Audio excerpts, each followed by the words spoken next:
안녕하세요, 일려입니다. 오늘은 구독자분께서 추천한 충북 보은에 있는 보은 우당고택에 왔습니다. 보은 우당고택을 설명하기 전에 본관이 보성인 우당 선영홍 선생에 관해 말씀드리겠습니다. 전남 고흥도양면 관리부락에서 부친인 선처음 선생의 삼남 막내 아들로 태어났습니다. 가난한 집에서 태어난 선생은 16세에 보리쌀 한 가마니와 벼 3마를 살림 미천 삼아 밀양박씨 집안으로 장가를 들었다고 합니다. 선생은 무에서유를 창조한 입지전적 인물로 재산 형성 과정을 보면 현재를 사는 우리에게도 많은 가르침을 주고 있습니다. 전해져 오는 이야기를 소개하면 다음과 같습니다. 선생은 중국이나 일본 상인들과 무역을 하면 큰 돈을 벌 수 있다는 소문을 들었습니다. 그들을 만나 무역을 하려면 큰 돈이 필요한데 수중에는 한 푼도 없었던 모양입니다. 해서 돈놀이하는 오참봉을 찾아가 돈을 빌려달라고 했답니다.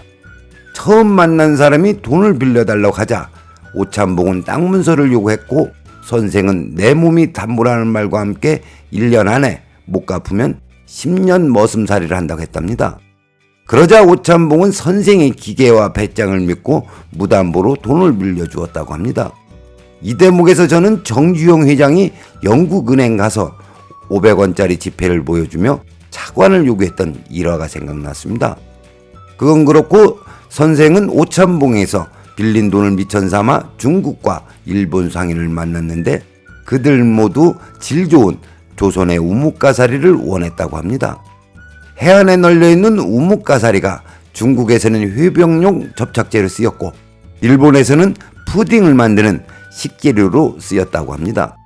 그래서 선생은 중국과 일본과의 우뭇가사리 무역으로 거부의 기틀을 다졌고 지역사회에 많은 선행을 베풀었다고 합니다.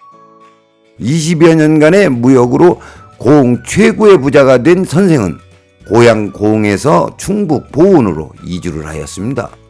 이주한 이유에 대해서 꿈을 비롯해 여러 가지 설이 있지만 구한말 격변의 시기에서 돈을 버는 것보다 지키는 것이 더 중요하다고 판단했기 때문에 이주를 결정하지 않았나 하는 생각이 들었습니다. 제가 이렇게 생각하는 이유는 난리를 피해 몸을 보존할 수 있다는 십승지지 중에 한 곳이 보은 속리산이기 때문입니다. 어쩌면 선생은 돈을 벌 때와 지킬 때를 알고 있었다고 생각합니다. 지금부터는 풍수적 관점에서 말씀드리겠습니다. 지도를 보시면 보은 우당고택의 택지는 휘가마도라가는 삼가천에 의해 만들어진 육지의 섬이라고 할 수 있습니다. 그래서 그런지 연화부 수영명당이라고 합니다. 그런 곳에 134칸의 저택을 건축하였습니다. 조선 양반이나 부자도 99칸을 넘지 않는 것이 일반적인데 보은 우당고택을 134칸으로 건축했다는 것은 구한말의 시대상을 보여주는 것 같습니다. 특히 화장실을 보면 신구 문화의 복합체라는 생각이 들었습니다.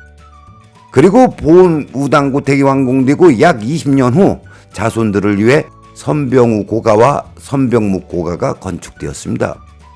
이중 풍수적 가치는 단연 선병우 고가입니다.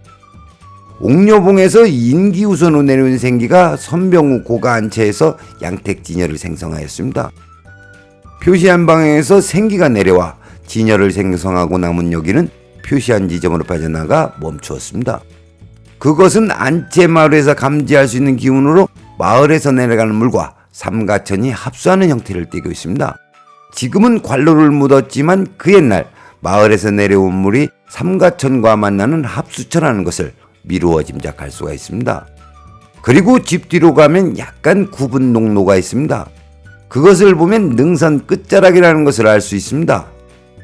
집안을 둘러보면 주인장의 정성으로 정원을 잘 꾸며 놓았습니다. 안채마루에 앉아 생강차를 마시며 인상 좋은 주인장으로부터 보은 우당고택과 선조들에 관해 많은 이야기를 들을 수 있었습니다.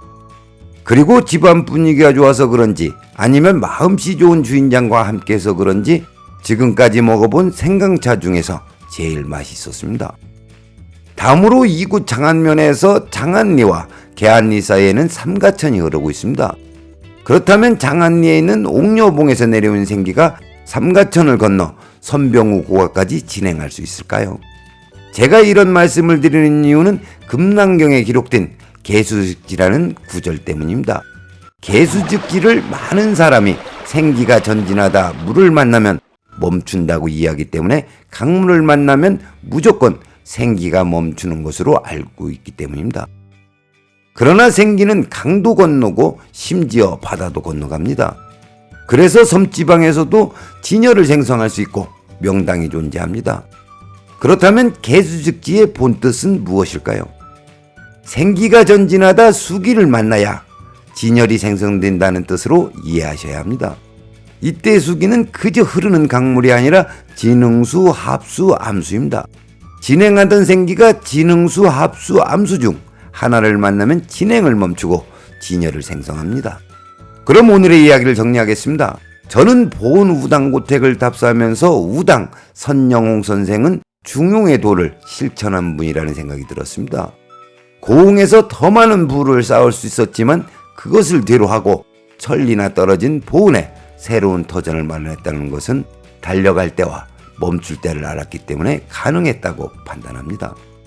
그리고 보은우당고택을 둘러보면서 인생을 어떻게 살아야 하는지 다시 한번 생각할 수 있는 계기가 되었습니다. 마지막으로 보은우당고택 답사를 추천해 주신 진경 선생님께 감사드립니다.